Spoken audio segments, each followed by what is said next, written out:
It's The List and your boy with Jimmy Van and Sean Ross Sapp. With Jimmy and Sean, sell pills for your dong. Make a fantastic song. Make a fantastic song. We are live. What's up, you guys? Sean Ross Sapp, managing editor, FightfulWrestling.com. Go over there and get all of your wrestling news before other sites rip it off. FightfulWrestling.com will have it. And FightfulSelect.com, our premium service. If you like early access stuff, this is the time to check out Tier 2 because I am doing nonstop interviews. Joe Holbert is about to hit WrestleMania features real hard. All that stuff will be up early over there. Just released the Fightful Report podcast, injury updates, contracts, exclusives, stats, all that good stuff. But right now, it's listing your boy. Jimmy Van is back. I am back, and I told Brandon Howard if that was me, C and D, like that. Yeah. Like that. Yeah. But I heard he got an apology, whatever. Yeah, hey. Whatever. But you're back. I had to answer questions from the plebs last week in place of this show. Yeah, how was that? It was fun. It was a good show. I enjoyed it. And people can get that every other week over at FightfulSelect.com. Awesome. Well, before we get into the list over here, I feel like every week I need to put it up for a minute so they know what it means. So before I get to the list of Jimmy Van, my Chris Jericho blatant ripoff. Yeah, in case you guys forgot that I ripped off Chris Jericho. Here's a reminder. Yeah. Oh, and I acknowledge it. I don't hide it. So in case you forgot, there's two pieces of news we got to discuss, Sean. Just two. It's going to be a short show. Well, no, okay. Two pieces of podcast-related news that we have to discuss. So the first one is Sean Ross Sapp is going to come to Toronto SummerSlam weekend. Yes.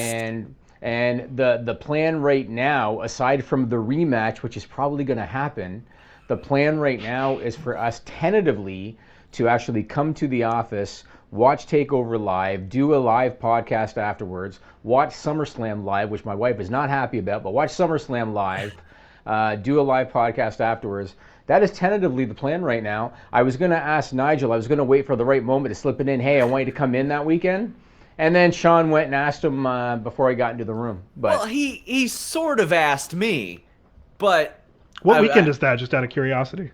I don't know. Whenever SummerSlam is. Second weekend of August. Okay. Second weekend of August. So I'll be in the 6. My God. You coming to Vegas, Jimmy? You probably should.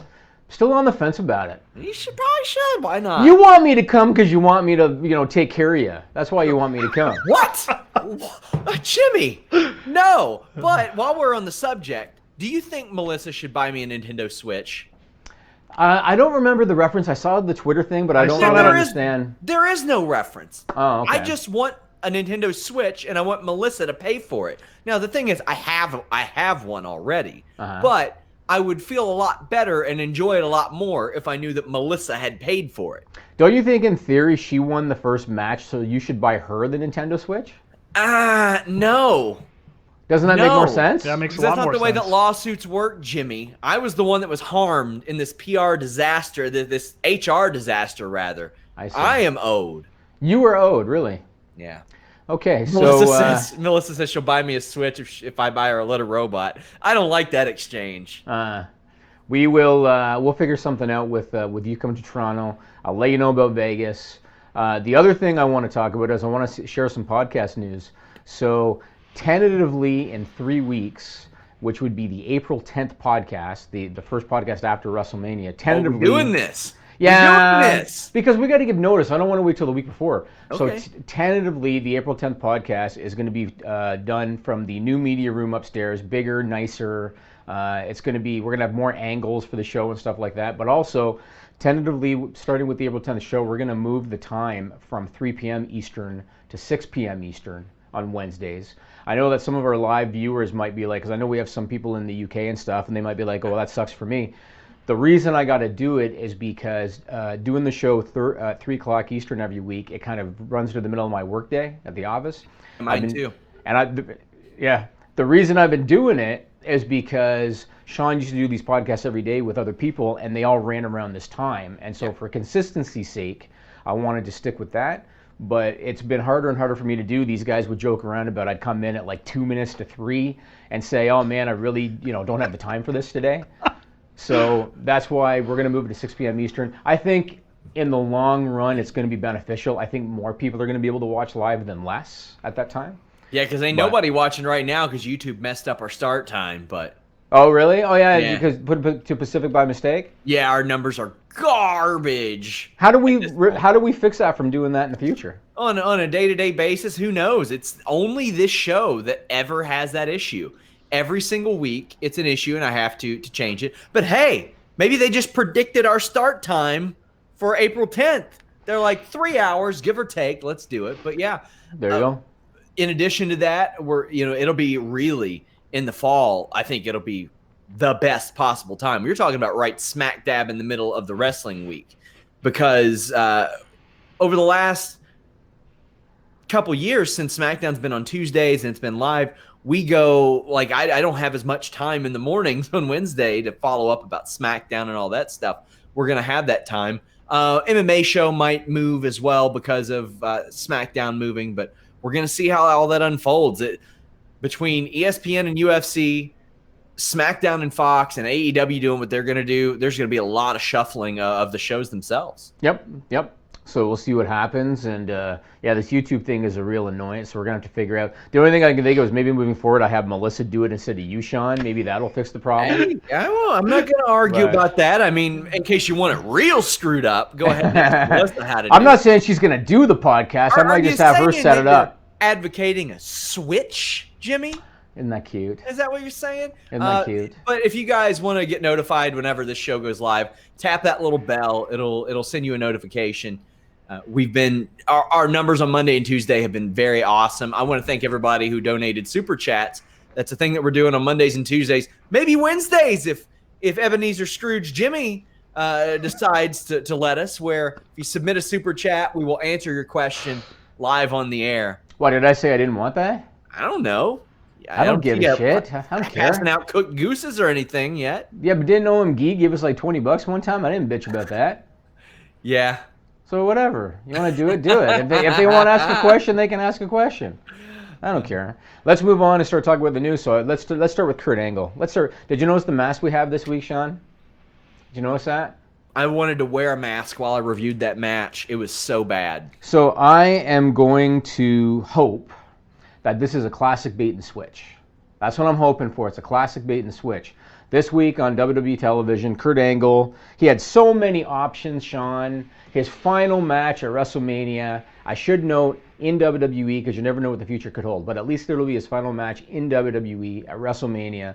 Illustrious career. So many options, Sean. So many guys that don't currently have matches, whether it be Cena or Taker or whoever. Kurt Angle gets into the ring, and he announces his final opponent ever is going to be that once-in-a-lifetime, generational, box office attraction, main event superstar, Baron Corbin. They finally managed, Sean, to kill the Chicago crowd. And I didn't think it'd be possible for WWE to kill Chicago, and they found a way to kill Chicago by having them announce that it's going to be Baron Corbin. Nobody, and I mean nobody, wants to see Kurt Angle's final match against Baron Corbin at WrestleMania. But again, I'm hoping it's going to be a bait and switch.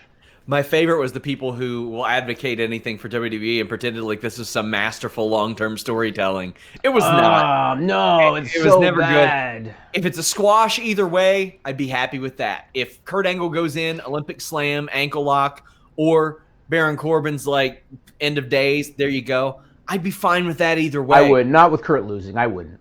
I'd be fine with it, especially after seeing that miserable match with Chad Gable on Raw. That match was so bad. And you know what? Kurt, to his credit, has been very straight up in saying, I'm not what I used to be in the ring. I'm slower than I used to be in the ring.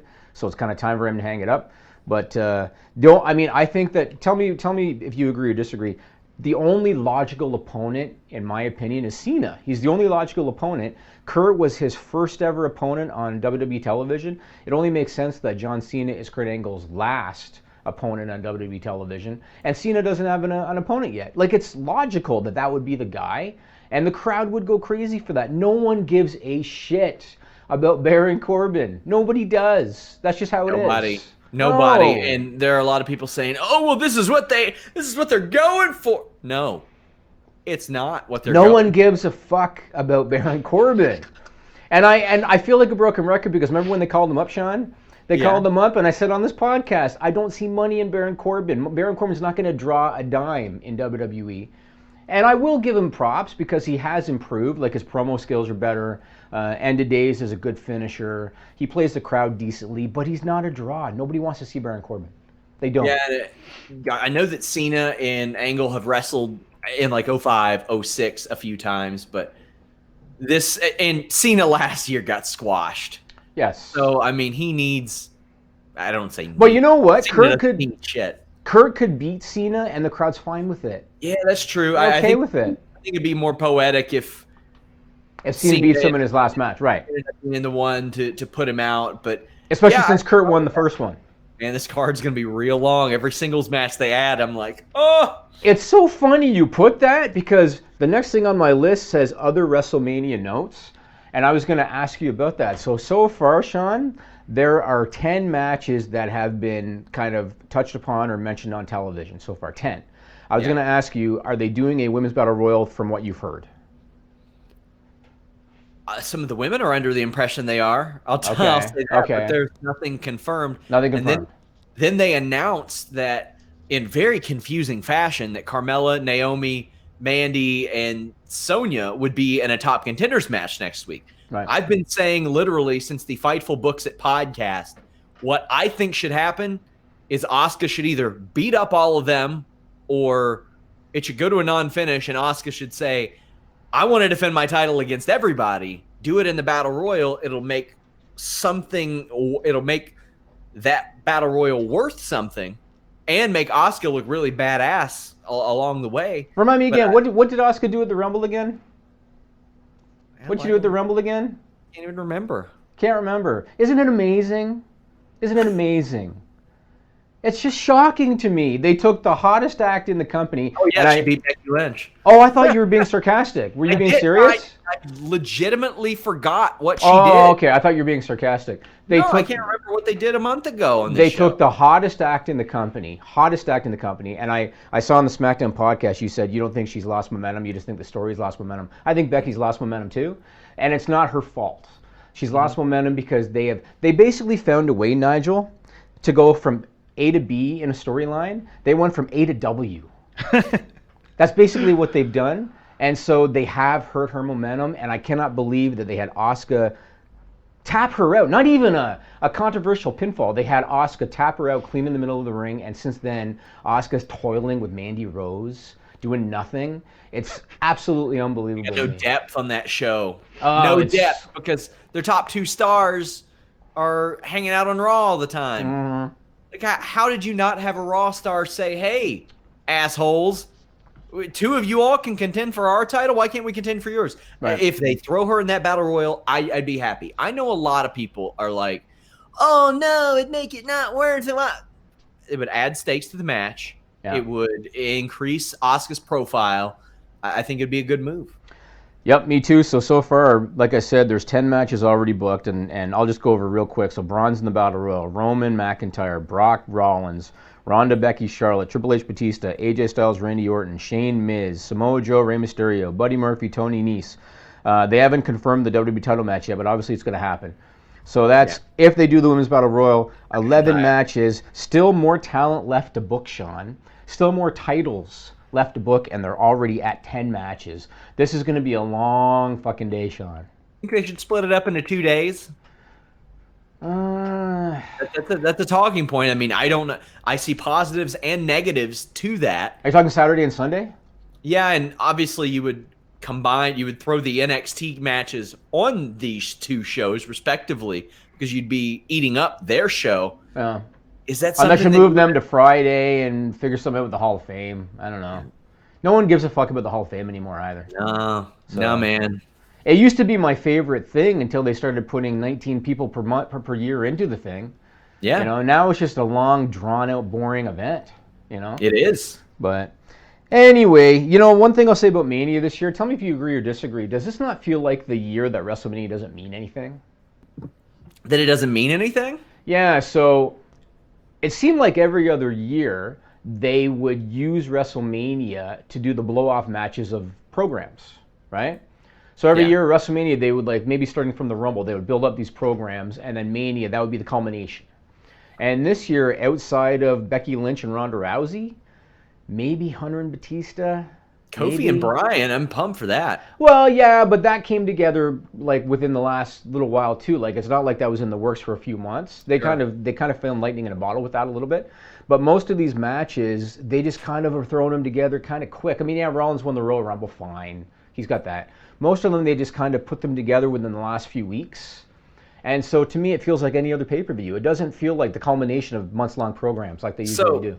There was one WWE employee that I spoke to that said that they're under the impression that WWE is looking ahead to October. And they also talked about how they got booked into a corner. December call-ups, February call-ups, I think it was. Oh, by the way, they're doing a superstar shakeup in April. April, right after WrestleMania. Right after WrestleMania. Oh, and then you got to go to Saudi Arabia, and you got to bring them a big show, too. And last year, it was real bad. Right. Last year, they had all that within three weeks. Yep. And they just slow down a little bit.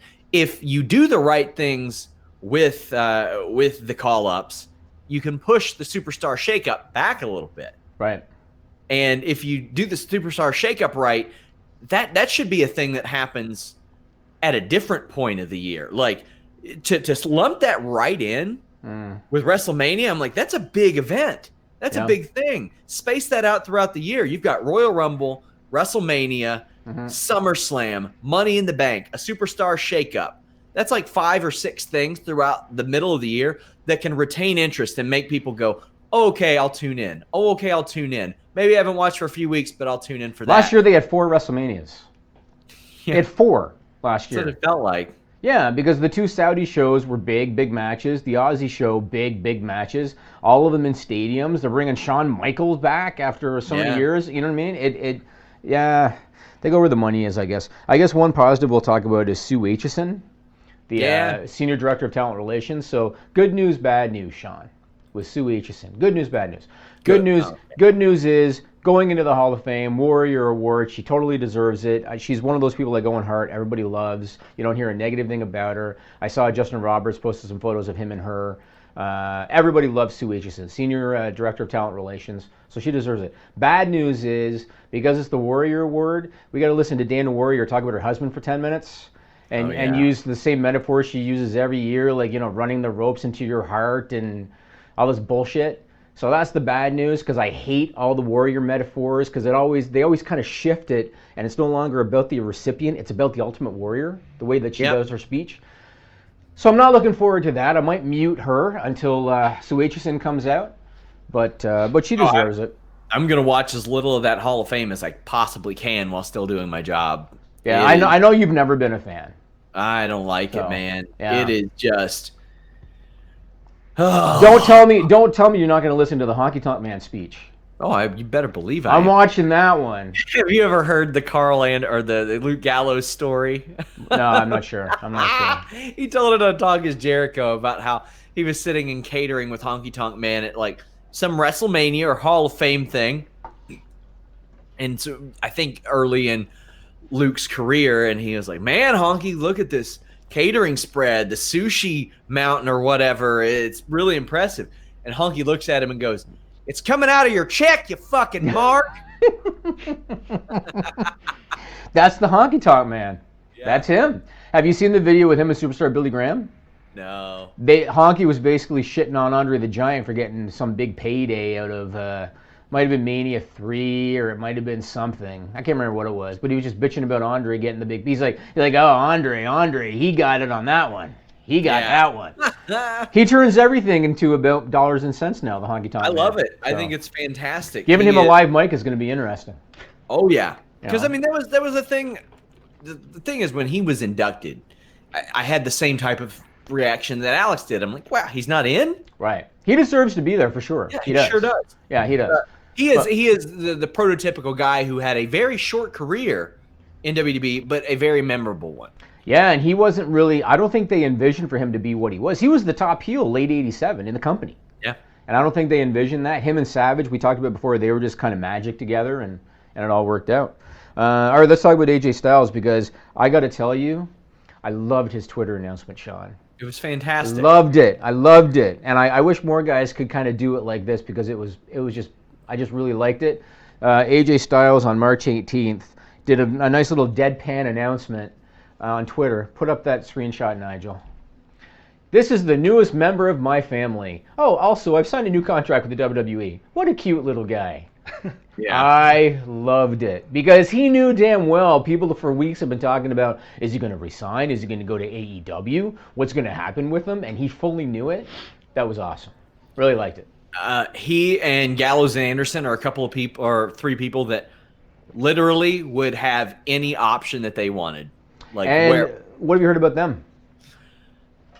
Reports are true. From what I understand, the person that I spoke to backstage said they got benched and didn't re-sign because they got benched. Then they got benched for not re-signing. So what's in it for them? The WrestleMania payday? Let me get in the shot. The WrestleMania payday? I don't think they care about that. They've had that before. And I spoke about this on the Fightful Report podcast, Jimmy. Their contracts are up in September. Mm-hmm. You know what happens in September? Impact Wrestling has their biggest pay-per-view the next month. AEW, supposedly, that's when they get on TV. Mm. Ring of Honor is starting their big push for Final Battle, their biggest pay-per-view of the year. Maybe second now. This year, yeah. New Japan is going down the road towards the Tokyo Dome right about then. Having this established tag team, now a former WWE tag team champion, coming to your brand, in which all of those companies probably should be interested in, would be a good move. WWE it is the prototypical WWE signing someone to hurt someone else, even when they have a wealth of talent. AJ Styles, he had all those options too. Everybody would have wanted him. But I don't understand why they broke up them and Finn Balor. I don't understand it because like they act like they have a finger on the pulse a little bit, and okay, people know about Styles and Shinsuke Nakamura's history and put them together. And remember when Styles was the mystery opponent for Finn Balor on a pay-per-view? Yep. And they did it because everybody knows those two guys as part of the Bullet Club, and so they make like they know. And when they put those three guys together, I think the wrestling fan base liked it, and then they just kind of broke them up, and then they took them off TV. I don't blame them at all for leaving. I don't see them going back to Japan because Carl Anderson made such a big deal out of being home. He just bought a new house in Florida. He moved from this dreary area down to Florida. Yeah, but, so I think AEW sounds like the most logical option if they offer them a deal, which they probably will. So. Yeah, well, ROH is an option, and I was able to speak to the main eventers of ROH 17th anniversary from last week, who are also going to the Garden against Marty Scurll in a ladder match. Matt Taven, in character, super annoying during a media call, and Jay Lethal. I talked about the destruction of Matt Taven's Real World Championship. Super original idea, but take a listen. The Real World Championship belt is still in my possession. It is my property. It was damaged by Jay Lethal, but I'm a stand-up man, and I'm a guy who likes to settle things face-to-face, mano-a-mano, and, probably unlike yourself, where you would probably press charges and make a big stink out of it, I'm going to go right to Jay Lethal and slap him in his mouth for what he did to the belt. But again, like I said earlier, you probably weren't paying attention since you couldn't even pick up your call when it was time for your name to be called. I'm going to make that belt better than it's ever been, especially after Friday. I'll replace that piece of tin that Ring of Honor has been carrying around as their most prestigious title and show them what is actually fit for a king. The real Ring of Honor title might be gone for right now, but it's definitely not gone forever. From a visual perspective, I don't know if you got to see it up close, but from a visual perspective, oh, okay. It looked just like my belt. It just was purple and had more stones on it. From Matt Taven's perspective, though, it was his and he owned it, so that's what made it good. But just from a visual perspective, I don't think it was ugly. What it represented was, but it looked the same as my belt, just it was the purple strap and it had more stones on it. That's all. And his name was on it. That's probably his favorite part.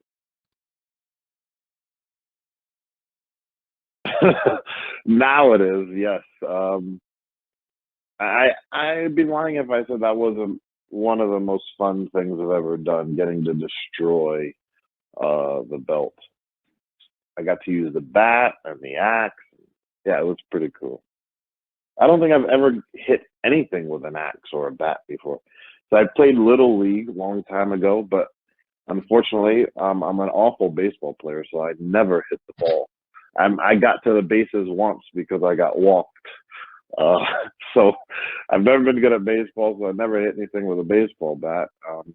And I've never chopped it. Right, which is why you've never seen me talk about that part, right? Oh, man. All right, I've never thanks chopped a a lot, tree Sean. down or anything, so I've never used that. I expand on this on the Fightful Report podcast. The article on that was up early access for Fightful Select members as well. A lot of stuff. Go over there, subscribe today. Hot dog. ROH 17th anniversary was all right. They went an hour, Jimmy, which would have been a way bigger headline if Kofi Kingston probably didn't go an hour twice over the last month. Yep, there you go. I want to talk about Stokely Hathaway signing. Really? Why? Well, because to me, that's a significant signing. That's why I want to talk about it. And I don't want to discredit the other guys they brought in, one of the Beverly Brothers kids and Robbie E.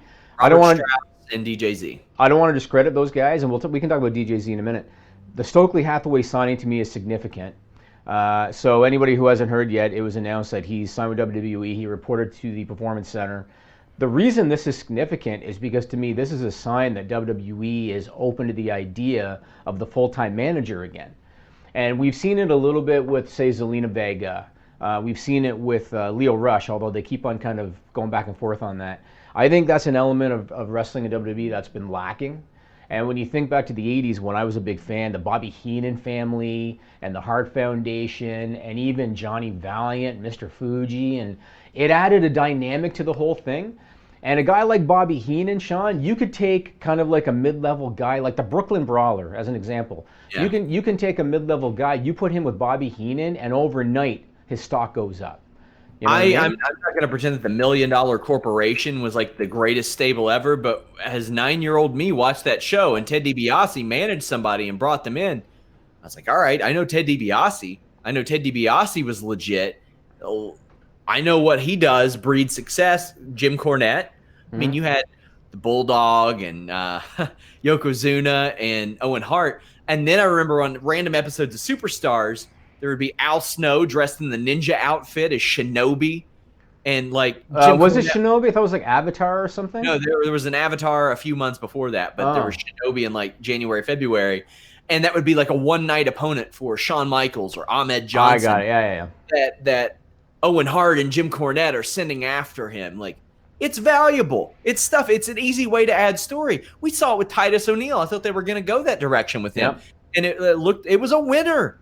I used to think, as a kid, I thought Bobby Heenan and Hulk Hogan really hated each other.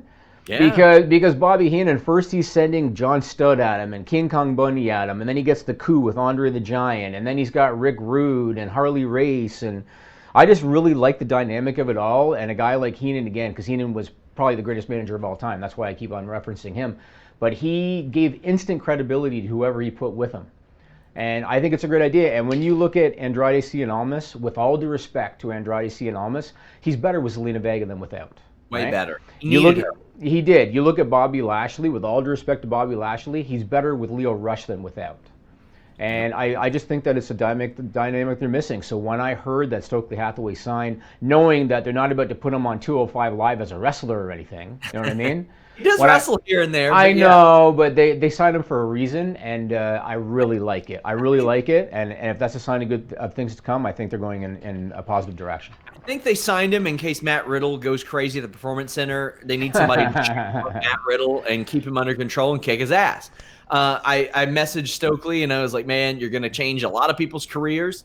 And I poked around backstage, and somebody said, yeah, he was pitched by several people to manage Authors of Pain last year. When they abandoned Ellering, it was pitched by several people. Right. And I'm like, man, I'm glad, because I was beating that drum on the podcast every single week. He needs to be here. He needs to be here. But, I'm very happy. Do you think, Jimmy, that he has more charisma than Mark E. Extreme? Because I don't. It's a toss-up, Sean. It is a toss-up. I think Mark E. Extreme could beat him up. But what's he been up to? Let's find out. Everybody's been asking me why. Why, Dean? Why are you leaving the WWE? I'm spilling the beans. I'm gonna tell you what I'm thinking, where I'm going, and why I'm doing it. D Extreme, D Extreme, D Extreme, D Extreme. I'm at a wrestling match right now, and I'm scouting talent. I promise I'm not wasting your money. Get off the phone, bro. Hi, Marcus. It's me, your father. That's right. Shit! Get off of me! What the hell was that? That was unprofessional!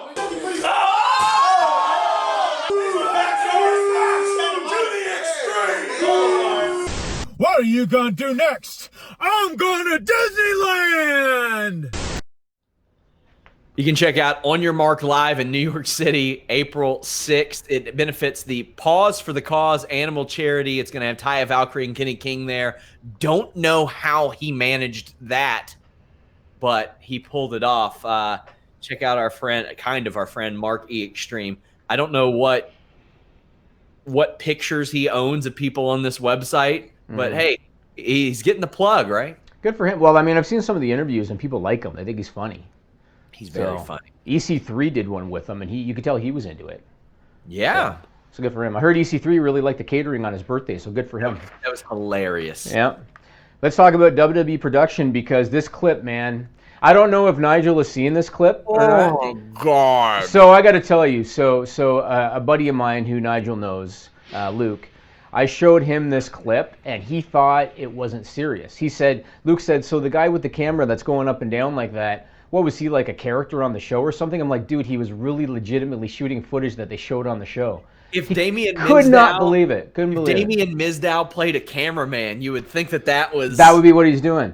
Play the clip for a second. So this was from Raw this week. It was posted on Twitter by a guy named Swift at SwiftFades_. And I'm going to talk over it. We're not going to play the audio. Look at the cameraman on the left. Look at this guy. And this is the kind of stuff they do legitimately. Look at this guy. He's doing squats, Nigel. Look at the cameraman on the left. Unbelievable. And this is a directive from Kevin Dunn. This is what this is. Kevin Dunn is instructing him to do that while they have the other guy, who's also kind of going up and down a little bit, but he's trying to stay a little bit more uniform.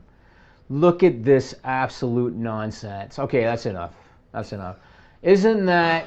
The zoom in and zoom out is one thing, but for the cameraman to have to do squats watching every chair shot, and this is Kevin Dunn's directive as the producer of the show, my God, terrible. Terrible. What did you think when you saw that shot? What do you think that I thought? I've been bitching about this for 3 years. It's unbelievable. I go back and watch The Great Shield versus, I think, Ryback, Daniel Bryan, whoever the hell it was at TLC 2012. That's when this started, and God, it's unbelievable. You literally could get like a seizure watching that at home. It's so bad, man. It's really bad. It's really bad. Anytime I have people over that don't watch wrestling, they're like, what is the deal? What's going on here? It's really bad. They want the fabled casual fan. The fabled casual fan can't see what's happening. Service. If I'm Drew McIntyre, I'm upset. I'm like, why did I take those chair shots? For that. Yeah. Well, let's move on to more positive news, I guess, because something came out about AEW that I really like, and I hope that they're working on what I think they're working on. So, PW Insider reported that Cody Rhodes has filed for some former WCW trademarks, including Bash at the Beach, Battle Bowl, and Bunkhouse Stampede. Presumably, they want to use those for AEW live events. Battle Bowl, I was a fan of Battle Bowl, and it was a little bit gimmicky and stuff, but I was a fan of it back in the day because it was the opportunity to see heels and babyfaces working together. That's why I liked it. It's a different dynamic. The first time I got to really see that was Survivor Series 95, though, the wild card match. The one that was supposed to be Monsoon that booked it or something. That was the gimmick, and it was heels and babyfaces together, right? Yeah, that's a neat dynamic. I like it. develop friendships and rivalries that way. I don't know if when they say live events, I don't know if they mean like house shows. Might be a pay-per-view, might be... Either way, I think it's a good idea, especially if they do live events, because as we've seen WWE, the only reason I attended their November live event in Cincinnati was because it was called Starrcade. That was it. Right. It was an attraction, and they had a full house for it. I think that if they book something like Battle Bowl correctly, that could be almost like their Rumble in terms of the winner getting a title shot. Because back in the WCW day, there really was no prize offered to the winner, which is kind of the goofy thing that WCW did. If anybody's not familiar with Battle Bowl, they would do a thing called Lethal Lottery in order to pick names to make random tag teams. Those tag teams would do matches. The winning teams went into a Battle Royal, and then the winner of the Battle Royal was the winner of Battle Bowl.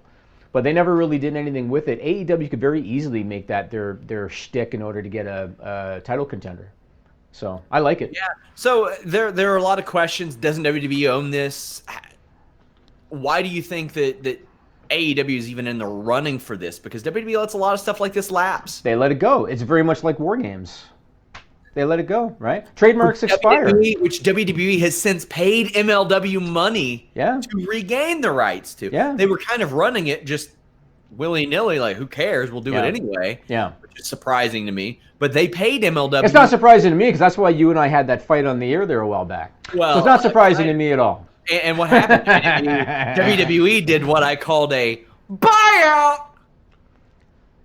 Meltzer talked about it too. Meltzer talked about it too. Yeah, no.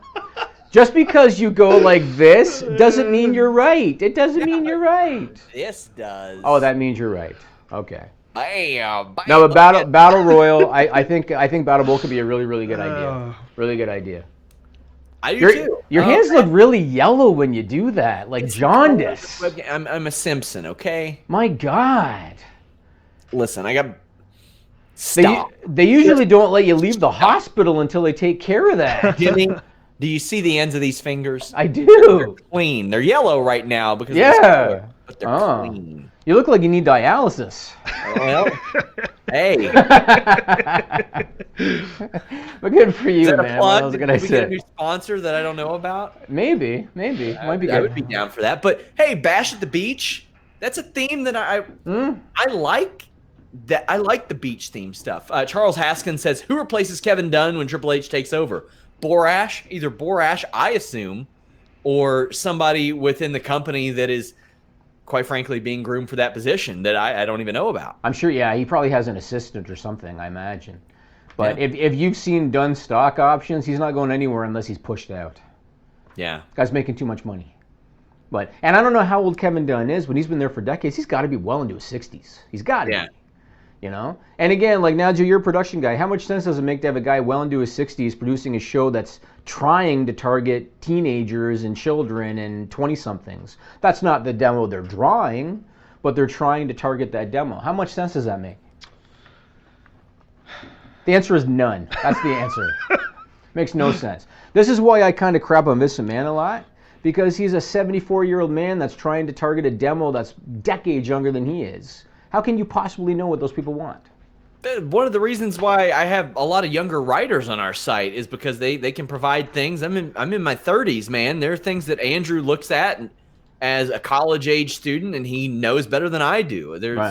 There's things that I don't understand that maybe some people that are older on our site that can understand. I think it's important to have somebody from all demographics giving input on stuff like this. I was looking yesterday into getting hats done for our new shop we're working on. And I said to Melissa, do me a favor, ask the cool kids whether they like mesh on a hat or like the regular material, because I'm clearly not the demo for this. So ask the cool kids what they like. What'd they say? They didn't want the mesh. They wanted the other material. Like you mean like the mesh, like the trucker hat? Like the trucker hat. I asked her if the words Yeah. Von Dutch were going to be written on them. I was going to say, I was like, are we getting Ashton Kutcher to model these? Like, what's going on? I didn't know what's popular. That's why I asked her to check it out. So she asked some of the boys in the office. Man, I haven't worn a hat since 2002. I wear them on occasion. I wear them sometimes. All right, let's go to Stupid People. Stupid people is what this segment's called. You might wonder why we do it. It's not about wrestling at all.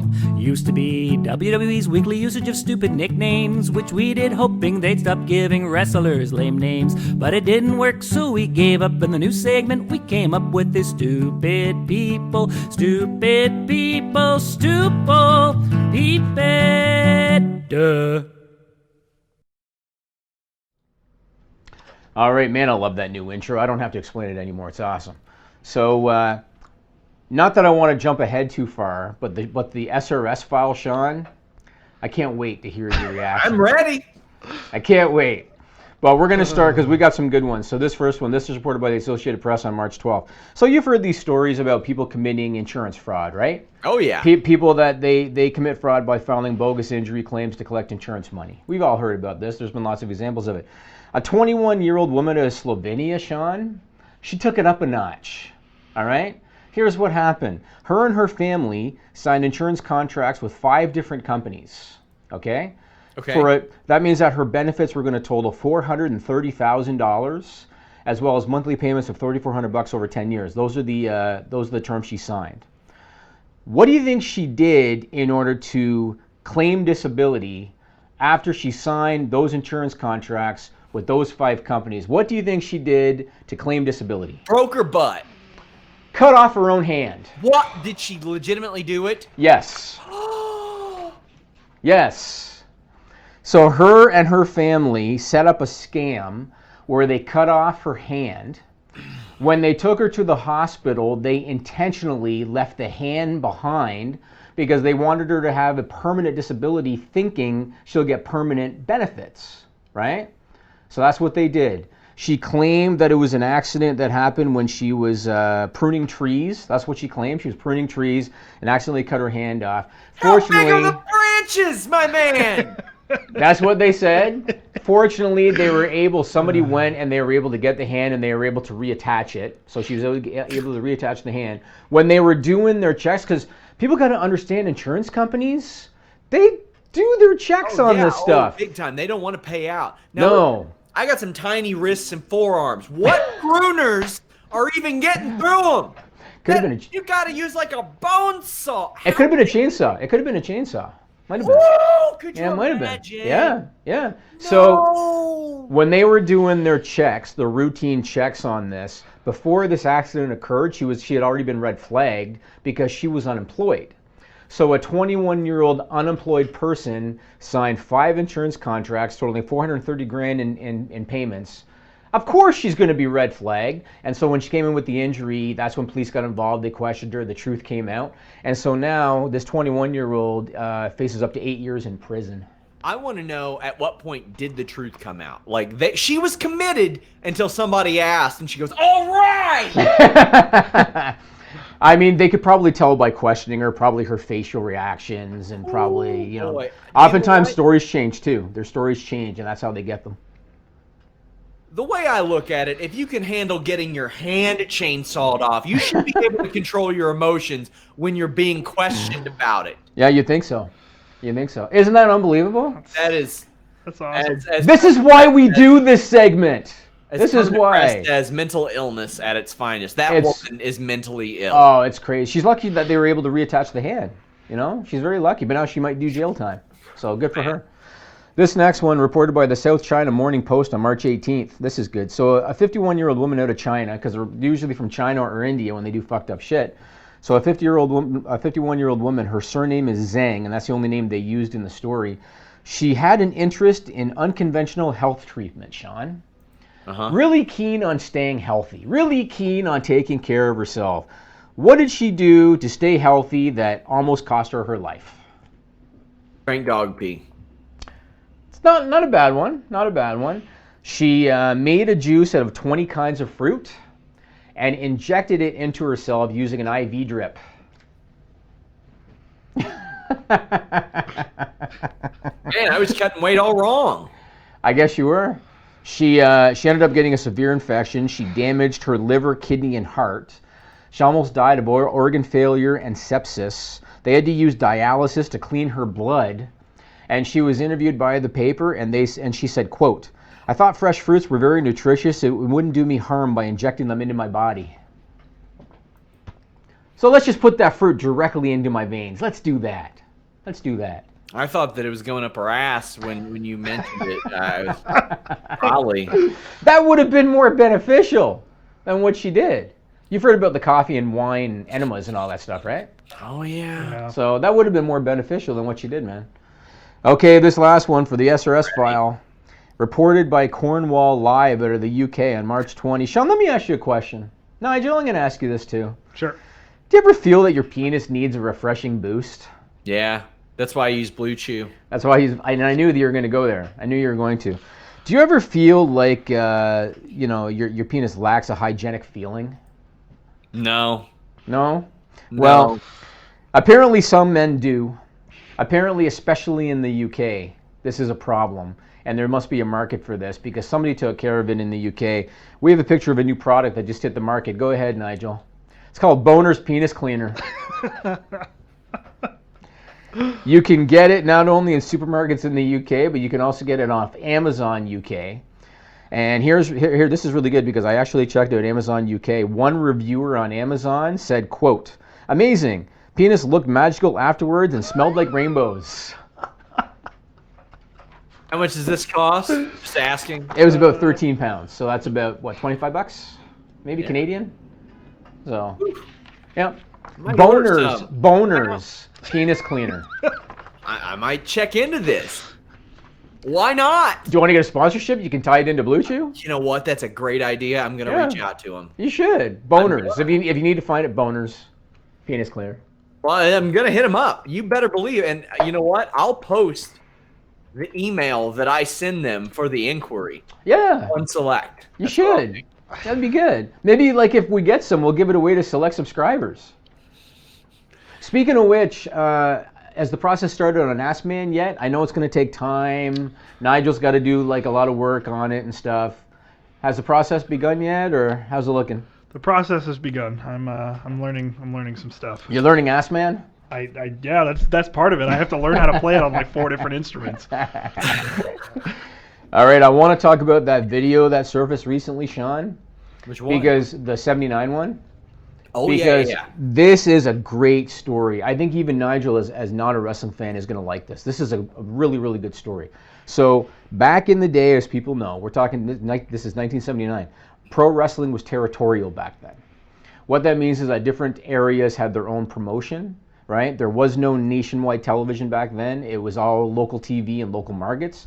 That means that if you lived in, say, New York, you weren't going to see wrestling from LA. You weren't going to see wrestling from the Midwest. You weren't going to see wrestling from wherever else. That's how it was back then. Right. So there was a territorial war in Knoxville, Tennessee, of all places, between two promotions back in 1979. One of them was called All-Star Championship Wrestling, and the other one was called Southeastern Championship Wrestling, or SECW.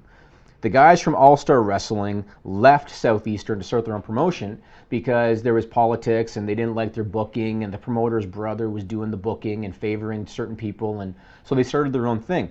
The guys that started All-Star, people will be familiar with. Ronnie Garvin was one of them, Hands of Stone Ronnie Garvin, Bob Roop, Boris Malenko, and Cowboy Bob Orton, the father of Randy Orton. And what happened was, so there was a big heated war for about 6 months between these two groups. All-Star would run shows and they would falsely advertise wrestlers from the other promotion, knowing they weren't going to show up so they could try to tarnish their name. They would do stuff like that. All-Star wrestlers would go to SECW shows to try to cause a ruckus in the locker room and stuff like that. And both of them had TV, but Southeastern had stronger coverage because they were around longer. They had stronger coverage than All-Star did. So All-Star did something crazy for the time, and this only just came out. They created a expose video, a 20-minute long expose video, in which the founders of the promotion, Ronnie Garvin, Bob Roop, Boris Malenko, and Cowboy Bob Orton, exposed the business and basically talked about how the business was predetermined entertainment and a work. And can you imagine, Sean, this was 20 years before WWE went public, that pro wrestling was predetermined entertainment. And they created this in 1979. The reason that they created it was because they knew, okay, there's a heated war going on, and there's a chance we're not going to win the war. And so their mentality was, if we lose the war and if we have to fold, we're going to send this video to all the TV stations in Knoxville, and we're going to kill them too. Yeah. That's the reason they created it. As it turned out, SCCW went out of business first. The promoter, Ron Fuller, withdrew from Knoxville, sold the territory to Jim Barnett from Georgia Championship Wrestling, and then eventually All Star kind of went out of business too. And I think Knoxville as a territory died for a while because of this promotional war and everything that was going on. I want to show you this quick clip. This is from Bob Orton Jr., the father of Randy Orton, when he was 29 years old, talking about a little bit about exposing the business. Play that clip, Nigel. Ladies and gentlemen, I would like to tell you this. I started going to the wrestling matches at the age of 5 years old, and I believed everything I seen.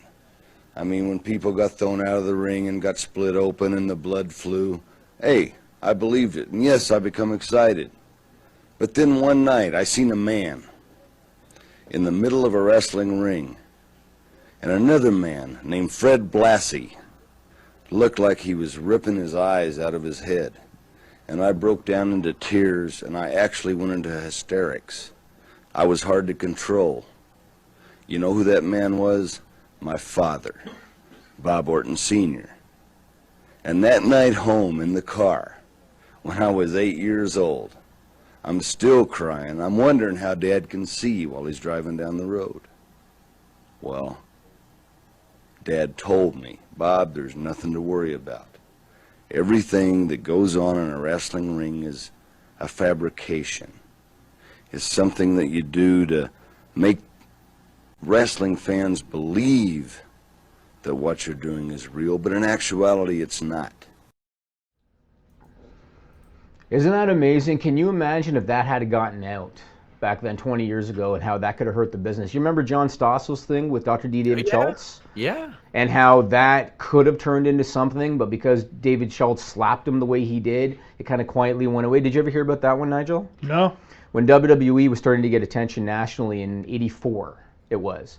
ABC News sent John Stossel to a show at Madison Square Garden. And John Stossel was a little weaselly little reporter. I know who John Stossel is. Yeah. And he was one of these little weaselly, I want to break stories open kind of guys. Yeah, who does that? There's a guy named Dr. D. David Schultz at the time. He was a wrestler, and he was a big wrestler. Probably, 6'6", 6'7", probably.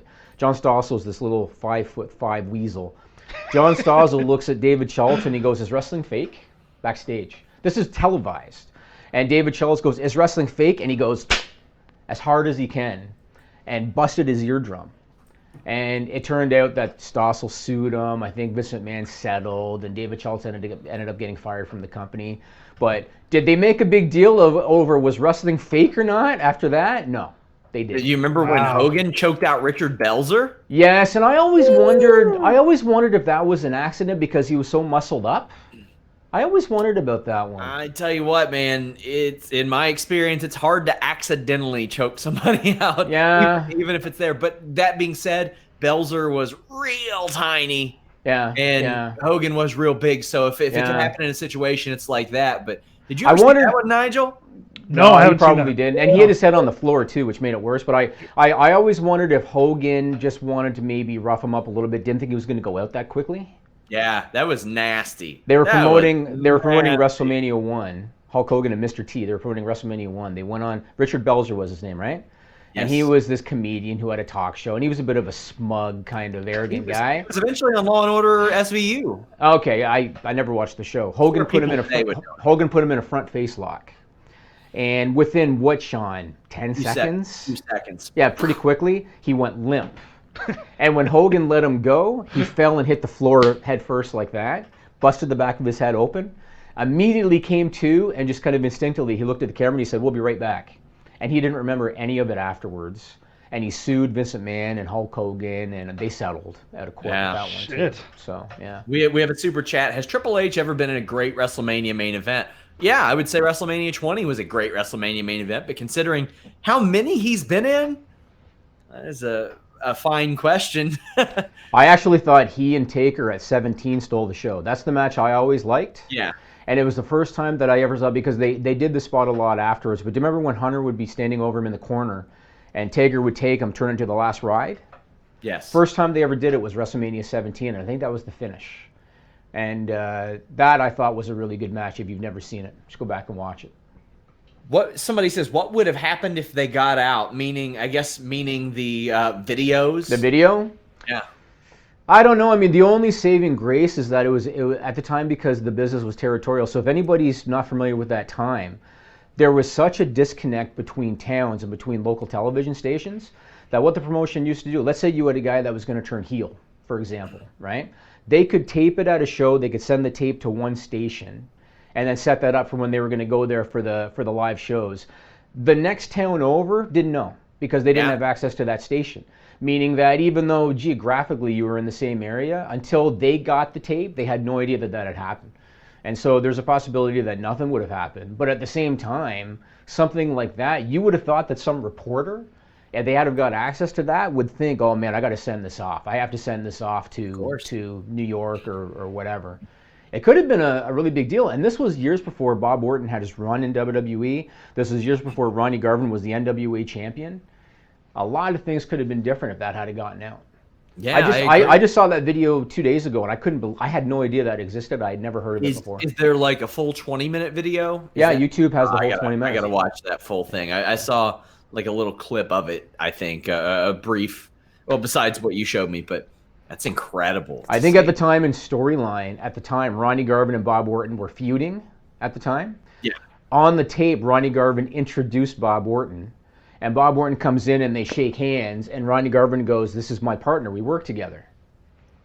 And just watching, I'm thinking, man, for that time, 79, that was unheard of that you would see them do that. Oh, yeah. They were so protective back then. Matter of fact, a lot of promoters back then, if the good guy and the bad guy went to dinner together and the promoter found out about it, they'd fine them or potentially fire them at the time. And at the time, Bill Watts... Or they get caught riding around with cocaine in the car together. I mean... That too. But Bill Watts at the time, if he ever heard a story about, this wrestler lost a bar fight against a fan, he'd fire him if he found that out. Because he wanted to maintain the whole facade, if you want to call it that. That number one, they're tough guys. Number two, they really are good guys. They really are bad guys. They really hate each other. So why do you think Melissa beat me up? She didn't want to get fired from your offices. She couldn't ruin the reputation. I look forward to the rematch. 2-3-2-3. I look forward to the rematch. I'm thinking maybe a thumb wrestling match, something like that. It sounds like a good move. Maybe I'll start training for it soon. But the best way to train my thumbs, I think, is if Melissa buys me a Nintendo Switch. I can just... What is it with this whole thing? Where did this even start? I don't know. The Switch thing. Where is this coming from? Where so many of the great ideas of Fightful.com start? Right up here, Jimmy. Oh, sure. Right here. I was telling Sean yesterday, it seems that the ideas that are the most successful are the ones that you shoot down until I say, fuck it, we're doing it. Like what? Select. Exactly. One. Okay, if I want to think back to my memory banks, I could find more if I wanted to think back. I've got all kinds of great ideas. I'm made of them. Kind of like the Fightful Report podcast, which is up on Select right now. Tomorrow, Warren Hayes goes live with the NXT 205 Live UK show. That is a live show on Fightful Select. But I'm also doing another Q&A show. You can ask unlimited questions over there. And Jimmy, starting next month, you'll be doing quarterly Q&A shows at Fightful Select. Yep. First one is April 2nd, I think. Yeah, if you guys want to try out Tier 2 and get early access, this is the month to do it. I am just loaded with interviews. We're going to have a ton of features, a lot of great stuff. The Weekender podcast with Steven Jensen's up. And on the free side of things at Fightful, this weekend is the Division podcast with Kristen Ashley. Tune into that. We got lots going on. But what do you have going on this week, Jimmy? I am going to Niagara Falls on Saturday for a boys' trip. Oh, wow. Can't wait for you to spend $300 per meal there. That place is the most expensive place to eat anywhere. I'm not going to tell you what we do in Niagara Falls, but I'm bringing more than $300. You get a McDouble from McDonald's there, and it costs $25. It is insane. We walked into a buffet, a barbecue buffet. Yeah. And I was just like, oh, okay, you know what? Haven't had some good old American food in a few days. Let's have it. Bam! Accidentally spent $100, and I thought, damn, I am one step further away from getting my Nintendo Switch. Did you run into the entertainment tax that I told you about? Yeah, and I told him to cut that shit out, like he told me to. Good for you. Good for you. Leave us a thumbs up, guys. That stuff really helps. Subscribe, tap that bell notification. But stay locked to Fightful.com. Myself, Andrew Thompson, Jeremy Lambert have stories all week long. Fightful, subscribe. Is that it? That's the end of the show. All right, fine. He wanted you to just cut. Subscribe to Fightful on YouTube for the latest exclusive podcasts, interviews, and news across boxing, MMA, and pro wrestling.